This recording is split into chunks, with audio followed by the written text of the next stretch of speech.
Si vous avez un abonnement à iCloud, vous pouvez utiliser le service de localisation de vos appareils. Le service de localisation est gratuit pour tous les propriétaires d'appareils iOS.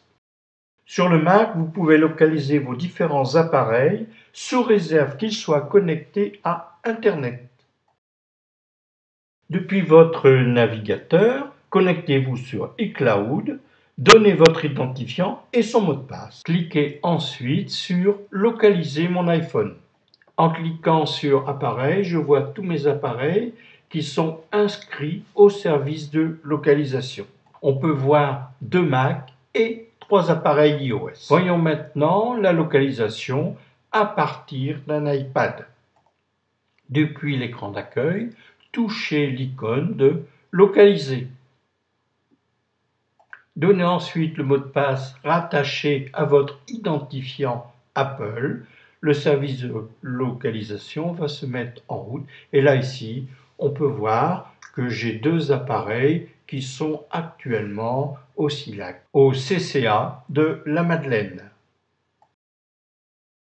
Ici, je suis à notre endroit. Mes 3 appareils iOS ont été détectés. Par contre, mes 2 Mac sont actuellement déconnectés.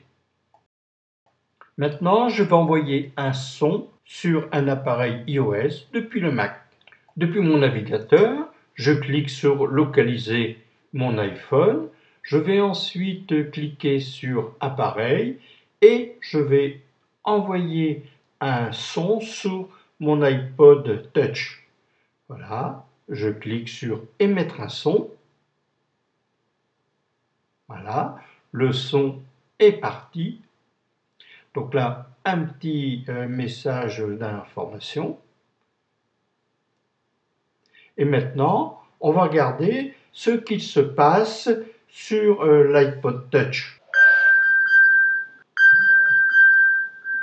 Une alerte a sonné sur l'iPod Touch et je vais recevoir un message d'alerte dans mon logiciel de messagerie.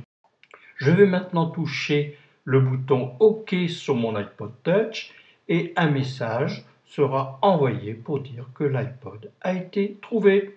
Et l'alerte sera aussi envoyée à mes autres appareils iOS.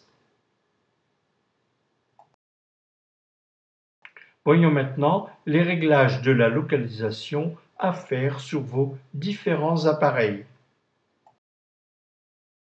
Commençons par les réglages à faire sur le Mac. Allez dans les préférences Système, iCloud et cochez la case « Localiser mon Mac ». Voyons maintenant les réglages de la localisation pour les appareils iOS. Sur l'iPad, allez dans « Réglages, iCloud » et mettez le commutateur « Localiser mon iPad » sur 1. Voilà ici, en bleu. Sur l'iPhone, allez dans « Réglages, iCloud » et mettez aussi l'interrupteur « Localiser iPhone » sur 1, c'est-à-dire le bleuté. On procédera de la même façon sur l'iPod Touch. Notez ici que localiser iPod est en estompé. On le verra plus tard au niveau des protections. Actuellement, on ne peut pas modifier le réglage localisé. Comme vous le faites probablement sur votre Mac, vous pouvez protéger l'accès à vos appareils iOS par un code. Voyons d'abord le verrouillage sur un iPad. Vous allez dans « Réglages, Général » et vous touchez « Verrouillage par code ». Si vous voulez modifier ou activer le code, il faudra rentrer le code que vous avez précédemment enregistré. Il faudra le saisir une première fois et le confirmer, comme on l'a fait tout à l'heure.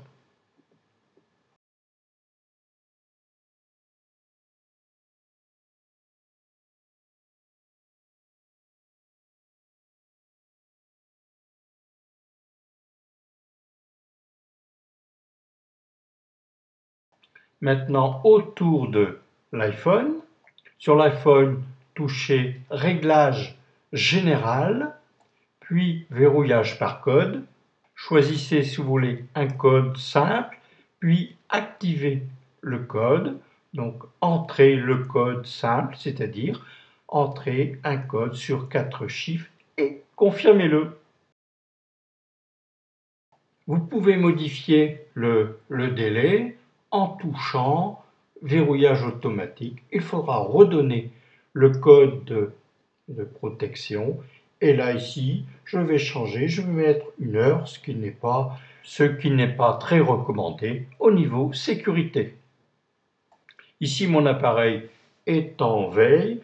Pour l'utiliser, je vais devoir entrer le code que j'ai défini dans la durée qui a été aussi définie. Le processus de protection sera identique sur l'iPod Touch.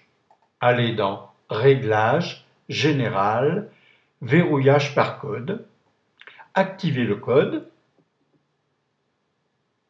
entrez le code à 4 chiffres et confirmez-le. On peut voir que l'iPod Touch est protégé par un verrouillage. Il sera possible de changer le délai comme nous l'avions fait pour l'iPhone, avec toujours les restrictions. Plus le délai est court, plus la sécurité est renforcée. Et là aussi, pour toute modification, il faudra ressaisir le code. Si votre appareil iOS est volé, le voleur peut invalider la localisation de votre appareil. Aussi, il est souhaitable d'empêcher la suppression de la localisation de votre appareil iOS. Allez dans Réglages, Général et touchez Restrictions. Entrez ensuite un code à 4 chiffres que vous confirmerez. Allez ensuite dans l'écran Restrictions et descendez jusqu'à Confidentialité et touchez ensuite Service de localisation. Touchez ensuite N'autoriser aucun changement. Et là maintenant, on voit que le service de localisation est maintenant estompé. Il n'est pas modifiable sans entrer le code. Au niveau de la confidentialité, on peut voir que le service de localisation est protégé par un cadenas et localiser mon iPod est ici aussi en estompé. Je vais maintenant simuler la perte d'un appareil iOS. Je simulerai la perte depuis le navigateur de mon Mac. Après avoir sélectionné un appareil, ici l'iPod Touch, je clique sur Activer le mode perdu. J'entre ensuite un numéro de téléphone où on pourra m'appeler si on retrouve l'iPod Touch. Et je peux modifier le message qui est proposé. Et ensuite, je clique sur Terminer. Un message est envoyé à l'iPod Touch. Pour débloquer l'appareil, il faudra avoir le code de protection. Parallèlement, un message sera envoyé dans votre logiciel de messagerie pour indiquer que l'iPod a été perdu et lorsqu'il sera retrouvé, vous aurez un autre message. Maintenant, je vais simuler le vol de mon iPod Touch et je vais l'effacer à distance. Là aussi, je fais cette opération depuis le Mac, donc je clique sur Effacer l'iPod. Je vais confirmer que je veux bien effacer l'iPod, donc en cliquant sur Effacer. Et pour lancer la procédure d'effacement, il faudra donner le mot de passe associé à mon compte Apple et je clique sur Terminer. Ça y est, l'effacement est en cours. Et voyons maintenant ce qui va se passer sur l'iPod Touch. Et voilà, il n'y aura plus rien. L'iPod Touch a été effacé et je recevrai un message m'indiquant que l'iPod était en cours d'effacement.